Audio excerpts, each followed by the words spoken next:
नमस्कार, economy today में आप सभी का स्वागत। मैं हूं मुकुल शर्मा। कारोबार जगत की तमाम खबरों पर हमारी नजर रहेगी और आपको बताएंगे जो अंतरिम बजट पेश किया गया उसमें रेलवे के लिए क्या कुछ खास रहा। लेकिन उससे पहले नजर डालते हैं टॉप लाइंस पर। प्रधानमंत्री नरेंद्र मोदी आज भारत मोबिलिटी ग्लोबल एक्सपो 2024 के कार्यक्रम को करेंगे संबोधित। देश की पहली परिवहन संपर्क प्रदर्शनी का दिल्ली में हो रहा है आयोजन। देश और दुनिया के अर्थशास्त्रियों ने बताया अंतरिम बजट को सकारात्मक, विकसित भारत की नींव को मजबूती देने में होगा मददगार, हर क्षेत्र में दिखाई देगी विकास की झलक। भारत के विनिर्माण उद्योग में 2024 की शुरुआत में काफी सुधार हुआ है और फैक्ट्री गतिविधि में जनवरी में 4 महीनों में सबसे तेज गति से विस्तार हुआ। मजबूत मांग और अगले वर्ष के लिए आशावादी दृष्टिकोण के कारण HSBC final India manufacturing purchasing index के सर्वेक्षण से पता चला है। अमेरिकी फेडरल बैंक के हाल ही में स्थिर मौद्रिक नीति और कल अंतरिम बजट पेश होने के बाद शेयर बाजार में तेजी दिखी। वहीं सेंसेक्स और निफ्टी में भी हरे निशान के साथ दिखी तेजी। तो आज की टॉप लाइन्स आपने जान ली और पहले बात करते हैं यहाँ पे आपको बता दें मोबिलिटी एक्सपो की अगर बात की जाए। प्रधानमंत्री नरेंद्र मोदी आज भारत मंडपम में भारत की सबसे बड़ी और अपनी तरह की पहली परिवहन संपर्क प्रदर्शनी भारत मोबिलिटी ग्लोबल एक्सपो 2024 के लिए एक कार्यक्रम को संबोधित करेंगे। भारत मोबिलिटी ग्लोबल एक्सपो 2024 संपूर्ण परिवहन संपर्क और मोटर वाहन उद्योग मूल्य श्रृंखलाओं में भारत की क्षमताओं का प्रदर्शन करेगा। एक्सपो में प्रदर्शनियां, सम्मेलन, क्रेता विक्रेता बैठकें, राज्य सड़क सुरक्षा मंडप और गो कार्टिंग जैसे जन केंद्रित आकर्षण भी शामिल होंगे। 50 से अधिक देशों के 800 से अधिक प्रदर्शनी आयोजकों के साथ एक्सपो अत्याधुनिक प्रौद्योगिकियों, स्थायी समाधानों और परिवहन की नई तकनीकों पर प्रकाश डालेगा।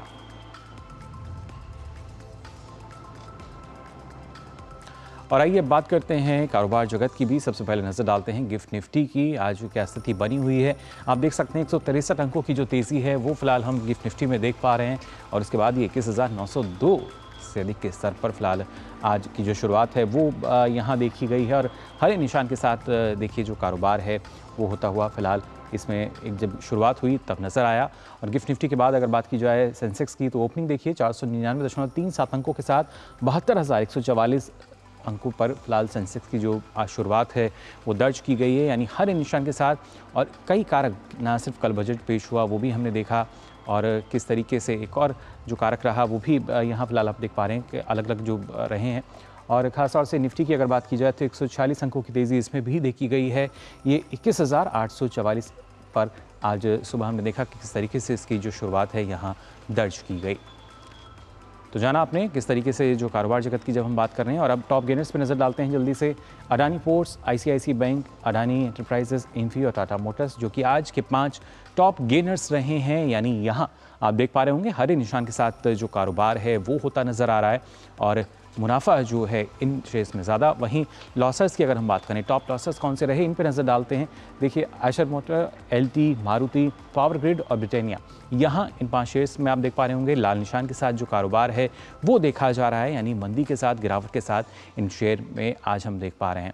अब बात करते हैं यहाँ पे किस तरीके से ग्लोबल मार्केट जो है स्थिति नज़र आ रही है। US मार्केट में आप देख सकते हैं हरे निशान के साथ कारोबार हो रहा है, यानी डॉ जोन्स की बात की जाए, S&P 500, नैस्डैक, तो यहाँ हम देख पा रहे हैं कि जो स्थिति है वो बेहतर नज़र आ रही है और कोई भी जो मंदी वो नज़र नहीं आई, गिरावट नज़र नहीं आई। इसके साथ यूरोपियन मार्केट में इसके विपरीत लाल निशान हम देख सकते हैं कि गिरावट के साथ जो कारोबार है वो होता हुआ यहाँ नज़र आ रहा है FTSE, CAC और डेक्स में। लेकिन एशियन मार्केट की क्या स्थिति है आइए उस पर भी नज़र डाल लेते हैं।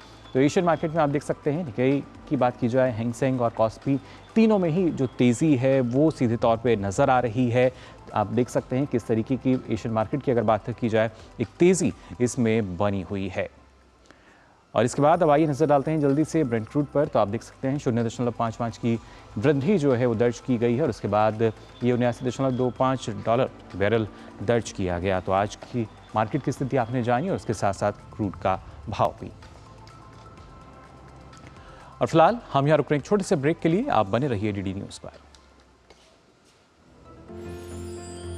साल, बरस और सदी नहीं, एक युग गुजर जाएगा। उम्र न पूछो वंडर की, जब फर्क नजर आएगा।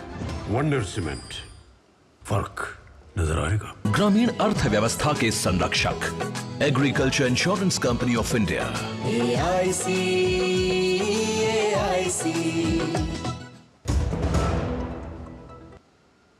ब्रेक के बाद आप सभी का एक बार फिर स्वागत इकोनॉमी टुडे में, और आइए बात करते हैं आज के फोकस की।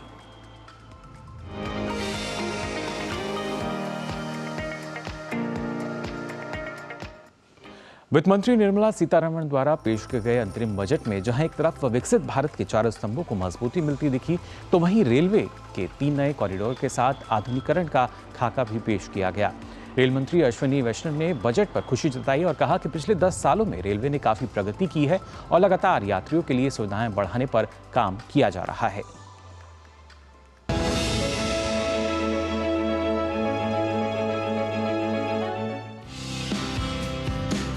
भारतीय रेलवे लगातार नए बदलावों से गुजर रही है। सैकड़ों साल की विरासत वाली रेलवे में हर दिन नए बदलाव लाए जा रहे हैं। कभी कोयले के सहारे चलने वाली भारतीय रेल आज इलेक्ट्रिक के जरिए सरपट दौड़ती है। हाई स्पीड ट्रेनों में जहां शताब्दी और राजधानी का वर्चस्व था, वहां वंदे भारत जैसी ट्रेन की सीरीज ने अपना दबदबा कायम किया है। अंतरिम बजट पर रेल मंत्री अश्विनी वैष्णव ने कहा कि प्रधानमंत्री नरेंद्र मोदी ने पिछले 10 साल में रेलवे की प्रगति पर खासा जोर दिया है।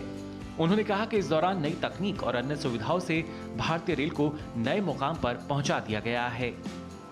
In last 10 years, Prime Minister Shri Narendra Modi ji has totally changed the paradigm and put entire focus on creating new capacity, getting new technology, and making sure that safety gets the topmost priority.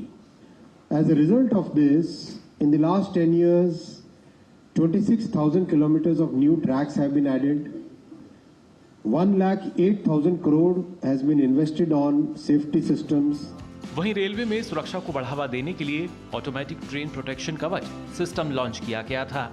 इसका उद्देश्य railway की घटनाओं में कमी लाना था। Rail मंत्री अश्विनी वैष्णव ने कहा कि भारत आज स्वदेशी रूप से विकसित ऑटोमेटिक ट्रेन प्रोटेक्शन कवच सिस्टम पर जोर दे रहा है। भारत आज अत्याधुनिक वंदे भारत जैसी ट्रेनों से यात्रा को सुगम और आरामदायक बना रहा है। Good focus, proper focus on getting ATP, which is Kavach, has started. New generation of trains like Vande Bharat, Amrit Bharat, Vande Metro and Vande Sleeper are being developed. Many of them are already running and very popular. समय की मांग के अनुरूप इस budget में 3 बड़े railway corridor, जिनमें energy economic corridor, rail सागर और अमृत चतुर्भुज बनाने की मंजूरी दी गई है। खास बात यह है कि इन तीनों कॉरिडोर को बनने के बाद रेलवे में यात्रियों को ले जाने की क्षमता काफी बढ़ जाएगी, जिसके कारण यात्रियों को वेटिंग लिस्ट से छुटकारा मिलेगा। इस बजट में 3 बड़े कॉरिडोर अप्रूव हुए, एनर्जी इकोनॉमिक कॉरिडोर, रेल सागर और अमृत चतुर्भुज। एनर्जी इकोनॉमिक कॉरिडोर, रेल सागर, ये दोनों पोर्ट्स को और जो बड़े प्रोडक्शन सेंटर्स हैं उनको कनेक्टिविटी देंगे। अमृत चतुर्भुज जो अपने रेलवे का नेटवर्क है, एक चतुर्भुज की शेप का है। यहाँ जहाँ पर भी डबल लाइन है, कंजेस्टेड है, वहाँ पे 4 लाइन करी जाएगी। जहाँ 4 लाइन है उसमें 6 लाइन करी जाएगी। जैसी कैपेसिटी चाहिए उतनी कैपेसिटी क्रिएट की जाएगी। Once the 3 corridors are completed, we will have so much capacity, enough capacity that the waiting list झमेला विल बी ओवर। इस प्रकार भारत जैसे बड़े देश के लिए रेलवे लाइफलाइन के समान है, क्योंकि रेलवे में भारत सरकार की समावेशिता की झलक दिखलाई पड़ती है, क्योंकि यह सभी वर्गों के लिए किफायती है। Bureau report, DD news.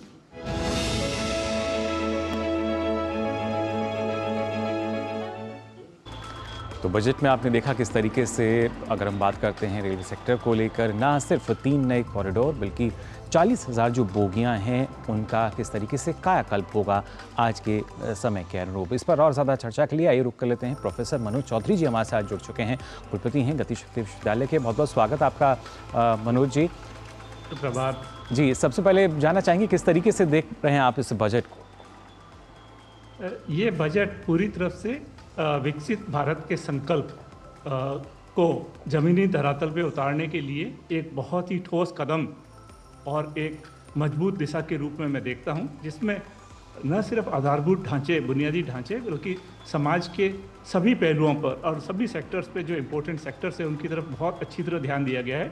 Particularly infrastructure sector हो, जिसमें रेलवेज हो, पोर्ट्स हो, एयरपोर्ट, सभी के लिए बहुत ही अच्छे प्रावधान किए गए हैं। इसके अलावा अगर हम देखें तो आज 21st सेंचुरी भारत की सेंचुरी, इनोवेशन की सेंचुरी है। तो इसमें इनोवेशन को आगे बढ़ाने के लिए भी जिस तरह से 1 लाख करोड़ के वेरियस मैकेनिज्म को उपलब्ध कराया गया है, तो मुझे लगता है उसके थ्रू और स्टार्टअप इकोसिस्टम, स्किल पे जो फोकस किया गया है, ऑफ कोर्स जो है वो ये भारत के 4 मजबूत स्तंभ, जिसमें नारी शक्ति, गरीब, अन्नदाता और युवा, सबको ध्यान में रख के ये जो बजट बनाया गया है, ये बजट विकसित भारत को, विकसित भारत की तरफ हम सभी 140 करोड़ भारतीयों के बढ़ते कदम को और मजबूती देगा और संकल्प देगा। तो मुझे बहुत खुशी है इस बजट को लेकर।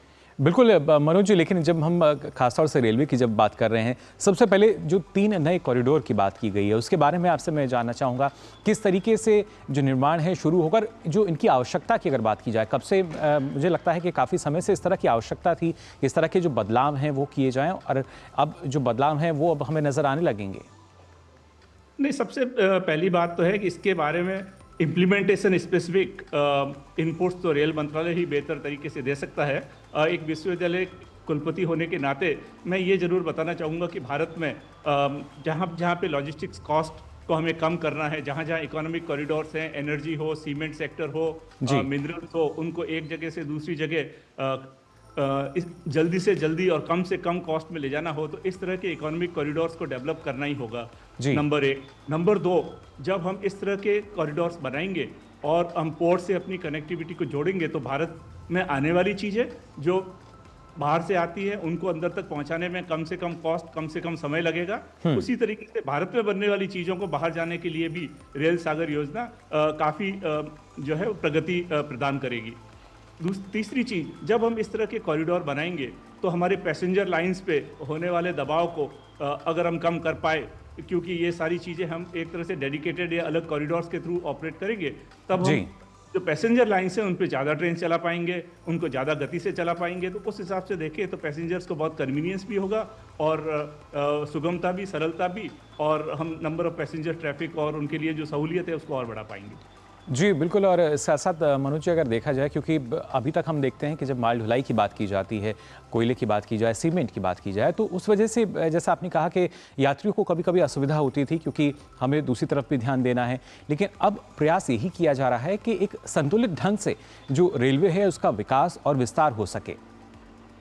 बिल्कुल, आपने बिल्कुल सही कहा, क्योंकि जब हम मालगाड़ी को और यात्री गाड़ी को एक ही पटरी पे चलाएंगे तो जरूर लिमिटेशन होगी कि हम कितनी ट्रेन एक साथ ऑपरेट कर पाएँ, कितनी स्पीड रख पाएँ। पैसेंजर ट्रेन को जो हम मान लो तेज़ी से चलाना चाहते हैं, पर हो सकता है मालगाड़ी की वजह से हम तेज़ ना चला पा रहे हो, तो इन डेडिकेटेड कॉरिडोर्स के थ्रू एक तो इकोनॉमिक पुश मिलेगा भारत की अर्थव्यवस्था को, और दूसरा जो आम आदमी को, जो पैसेंजर्स को, कि रेलवे में आपने देखा है रेलवे समाज के समावेशी रूप में काम करता है। अगर हम रेलवे के किसी टिकट पे भी खरीदें और उसमें देखें तो किस तरह से रेलवे पूरे भारत, और हम सब जानते हैं करीबन 650 करोड़ भारतीय हर साल रेलवे की यात्रा करते हैं, तो एक तरह से ये भारत की लाइफलाइन है। तो जिस तरह से रेलवे का आधुनिकीकरण माननीय रेल मंत्री ने बताया, कल वित्त मंत्री ने अपने बजट में बताया, तो टेक्नोलॉजी को, लेटेस्ट टेक्नोलॉजी को यूज़ करके हम सेफ्टी पे भी ध्यान दे रहे हैं, भली ऑटोमेटिक ट्रेन प्रोटेक्शन सिस्टम के थ्रू हो, हम लोग अपनी रेलवे की जो रेलवे लाइन, ट्रैक लाइन है उसको बढ़ा रहे हैं। तो इस तरह से रेल के जाल को हम विस्तार भी दे रहे हैं और आधुनिक भी बना रहे हैं, जिससे अल्टीमेटली सारे के सारे बेनिफिशियरी हम ही भारतीय होने वाले हैं, क्योंकि हम रेल को अच्छी तरह से यूज़ कर पाएंगे, सुगमता से यूज़ कर पाएंगे, तेज़ी से यूज़ कर पाएंगे। जी बिल्कुल, और तेज़ी की बात की जाए, क्योंकि अब फुली इलेक्ट्रिक जो ट्रेन हैं उनकी बात हम कर रहे हैं, 100% जो ट्रेनें हैं वो किस तरीके से इससे चल पाएंगी, और ख़ास तौर से जब बदलाव देखा जाता है तो उसमें बजट में घोषणा ये भी की गई कि 40,000 जो साधारण बोगियां हैं उनको वंदे भारत की तर्ज पर उनका जो बदलाव है वो किया जाएगा। उसको आप किस तरीके से देखते हैं? ये जो सरकार का कमिटमेंट है कि किस तरह से यात्रियों की सफ़र को आरामदेह बनाया जाए, तो जब हम साधारण बोगियों को वंदे भारत के स्टैंडर्ड पे अपग्रेड करेंगे तो नेचुरली जो यात्री हम एक जगह से दूसरी जगह पे सफ़र करते हैं तो हमारी यात्रा ज़्यादा आसान होगी और ज़्यादा आरामदेह होगी। तो उस दिशा में तो बहुत ही अच्छे कदम है। एक आधुनिक भारत के विकास की तरफ हम तेज़ी से नई टेक्नोलॉजी को लगा के और अपने सफ़र को आरामदेह, आसान और सुगम बना सकते हैं। और मनोज जी, जैसा आपने कहा कि जो भारतीय रेलवे है ये आम आदमी के लिए इसको हम लाइफलाइन कहते हैं, और कहीं ना कहीं आम आदमी के जहन में ये आता होगा जब वंदे भारत सामने से गुजरती थी कि जो बाकी डब्बे हैं, जो बाकी कोचेस हैं, जो साधारण हैं, उनमें भी इस तरह का बदलाव देखा जाए तो शायद एक उम्मीद जो है आम जनता की, आम जन की, उसको भी पूरा किया गया है। मेरा ये मानना है कि ये सरकार सभी वर्गों के लिए और पर्टिकुलरली आम जनता के लिए बहुत तेज़ी से, और सारे कदम अगर आप देखेंगे हर एक क्षेत्र में सारे कदम आम जनता के लिए होते हैं। तो उस हिसाब से अगर आप देखें तो ये सारे कदम अभी जो उठाए गए हैं यात्रियों के सुविधा के लिए, यात्रियों की बेहतरी के लिए, और पूरे भारत को एक तेज़ी से, जो प्रधानमंत्री जी कहते हैं कि विकसित भारत में ये अमृत काल है, ये कर्तव्य काल है। तो हम सभी 140 करोड़ भारतीयों का ये कर्तव्य भी है कि हम किस तरह से भारत देश को विकसित बनाने में आगे बढ़े। इसके अलावा एक और चीज़ पूरे बजट में काफ़ी स्ट्रांगली बोली गई है कि जिस तरह से पूरा इंफ्रास्ट्रक्चर और भारत का विकास हो रहा है, उस विकास के अंदर में स्किल डेवलपमेंट की बहुत ज़्यादा ज़रूरत है कि हम लोग नए से नए स्किल्स को तेज़ी से कैसे लें, आगे बढ़ाएं, क्योंकि भारत का इस टाइम सबसे बड़ा जो एडवांटेज है वो है युवा शक्ति। तो हम लोग युवा शक्ति को किस तरह से स्किल कर पाएं, तेज़ी में एम्प्लॉयमेंट में जोड़ पाएं, ताकि भारत की अर्थव्यवस्था को और प्रगति मिल सके। जी तो बिल्कुल। और मनोज जी, क्या आपको लगता है कि जब हम सेफ्टी की बात कर रहे हैं, सुरक्षा की बात कर रहे हैं, सुविधाएं एक तरफ, और जब सुरक्षा की बात की जा रही है तो वहाँ भी जो अब नए आज के समय में स्टार्टअप्स आ रहे हैं, AI का जो उपयोग है वो बढ़ रहा है, तो क्या उनका भी इस्तेमाल हमें नज़र आ सकेगा? बिल्कुल। जैसे कि हम जानते हैं किसी भी ट्रांसपोर्टेशन सिस्टम में, रेलवे हो, हवाई जहाज हो या कोई भी यात्रा हो, हमेशा एक प्रिंसिपल होता है, सेफ्टी फर्स्ट एंड ऑलवेज। इसका मतलब कोई भी चीज़ सेफ्टी से बड़ी नहीं होती है। तो भारतीय रेलवे का भी वही फोकस है और सारे सेक्टर्स में भी वही फोकस है। तो अगर हम उस हिसाब से देखें तो अभी जो एडवांस ट्रेन प्रोटेक्शन सिस्टम कवच है, ये लेटेस्ट टेक्नोलॉजी को इनकॉर्पोरेट किया हुआ भारत का अपना स्वदेशी इंडिजिनस टेक्नोलॉजी है। वंदे भारत में भी हम देखें तो बहुत सारा इंडिजिनस टेक्नोलॉजी डेवलपमेंट जो भारत में हो रहा है। तो ये भारत के टेक्नोलॉजी युग में टेक्नोलॉजिस्ट की तरह आगे बढ़ने का, अगर हम देखें पूरे विश्व में आज की तारीख में बड़ी इकोनॉमीज वो बनती है जो नॉलेज बेस्ड इकोनॉमी होती है। जो नॉलेज बेस्ड इकोनॉमी है तो भारत अपने आप में नंबर ऑफ स्टार्टअप्स देखें, नंबर ऑफ टेक्नोलॉजी कंपनीज देखें, टेक्नोलॉजी एडॉप्शन देखें, जिस तरह से हम देखें कि लेटेस्ट टेक्नोलॉजी पे भले क्वांटम कंप्यूटिंग मिशन हो, भले ग्रीन हाइड्रोजन मिशन हो, सुपर कंप्यूटिंग मिशन हो, भारत बहुत तेज़ी से नई टेक्नोलॉजी को एडॉप्ट ही नहीं कर रहा है जैसे, पर नई टेक्नोलॉजी को बनाने में भी और लीड करने में भी सबसे तेज़ी से आगे बढ़ रहा है। तो ये रेलवे में भी है और सभी जगह हो रहा है। मुझे बहुत खुशी है कि हम बहुत तेज़ी से, एज ए टेक्नोलॉजिस्ट मुझे बहुत खुशी है कि हम टेक्नोलॉजी को अडॉप्ट भी कर रहे हैं, इनकरेज भी कर रहे हैं, प्रमोट भी कर रहे हैं। जी बिल्कुल, नई तकनीक को अपनाकर उनका क्रियान्वयन और बेहतर ढंग से हो रहा है। लेकिन आने वाले सालों को जब हम देखते हैं मनोज जी, उसमें किस तरह का रूप आपको नजर आता है भारतीय रेलवे का?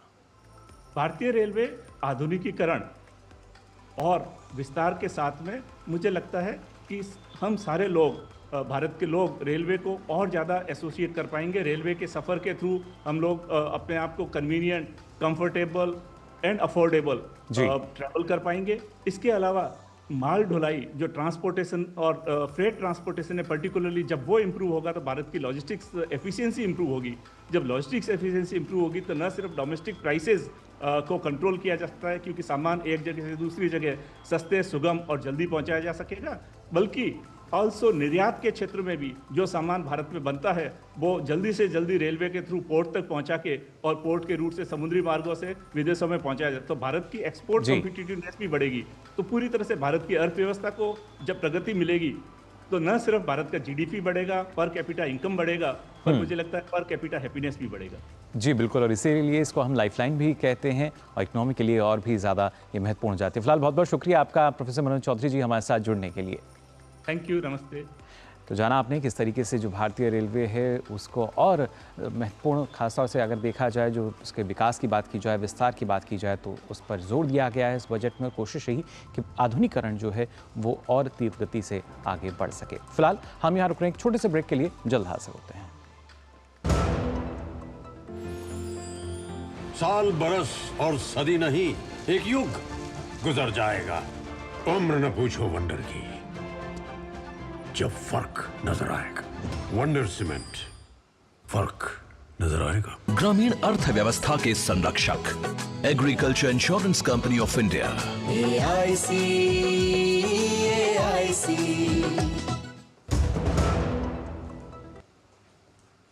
ब्रेक के बाद आप सभी का एक बार फिर स्वागत इकोनॉमी टुडे में। और आप आइए नजर डालते हैं कारोबार जगत से जुड़ी कुछ और खबरों पर फटाफट अंदाज में। भारत को बेहद अनिश्चित दुनिया में स्थिरता के स्तंभ के रूप में देखा जा रहा है। संयुक्त राज्य अमेरिका और भारत पूरे विश्व को नौकरियां दे रहे हैं, ये कहना है यूएस इंडिया बिजनेस काउंसिल के अध्यक्ष अतुल केशव का।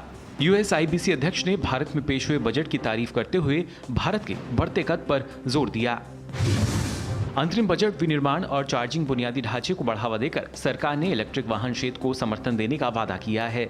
स्टाफिंग कंपनियों और विशेषज्ञ के अनुसार इस पहल से ईवी के उत्पादन और अपनाने में वृद्धि होगी और अगले 4 से 5 वर्षों में लगभग 2.5 लाख प्रत्यक्ष और अप्रत्यक्ष नौकरियां पैदा होने की उम्मीद है। विनिर्माण के विस्तार से उत्पादन क्षमता बढ़ेगी, नवाचार और प्रतिस्पर्धात्मकता को बढ़ावा मिलेगा। प्रधानमंत्री नरेंद्र मोदी की अध्यक्षता में केंद्रीय मंत्रिमंडल ने सार्वजनिक वितरण योजना के माध्यम से वितरित अंत्योदय अन्न योजना परिवारों के लिए चीनी सब्सिडी की योजना को 2 और वर्षों यानी 31 मार्च 2026 तक बढ़ाने की अनुमति दे दी है। श्री राम नगरी अयोध्या के लिए हवाई कनेक्टिविटी को बढ़ावा देने और तीर्थ यात्रियों के आगमन को सुविधाजनक बनाने के लिए केंद्रीय नागरिक उड्डयन और इस्पात मंत्री ज्योतिरादित्य सिंधिया ने उत्तर प्रदेश के मुख्यमंत्री योगी आदित्यनाथ और नागरिक उड्डयन तथा सड़क परिवहन और राजमार्ग राज्य मंत्री जनरल VK सिंह की उपस्थिति में उत्तर प्रदेश के अयोध्या के लिए 8 नए उड़ान मार्गों का वर्चुअली माध्यम से उद्घाटन किया। RBI ने बताया कि 2000 रुपए के लगभग 97.5% नोट बैंकिंग प्रणाली में वापस आ गए हैं और अब केवल 8,897 करोड़ रुपए के नोट अभी जनता के पास हैं। 19 मई 2023 को RBI ने 2000 रुपए मूल्य वर्ग के नोटों को वापस लेने का ऐलान किया था। जिस समय ऐलान किया गया था उस समय नोटों की कुल कीमत 3.56 लाख करोड़ रुपए थी। तो जाना आपने कारोबार जगत में क्या है कुछ खास रहा। फिलहाल आज के लिए इकोनॉमी टुडे में बस इतना ही। मुझे दीजिए अनुमति। नमस्कार।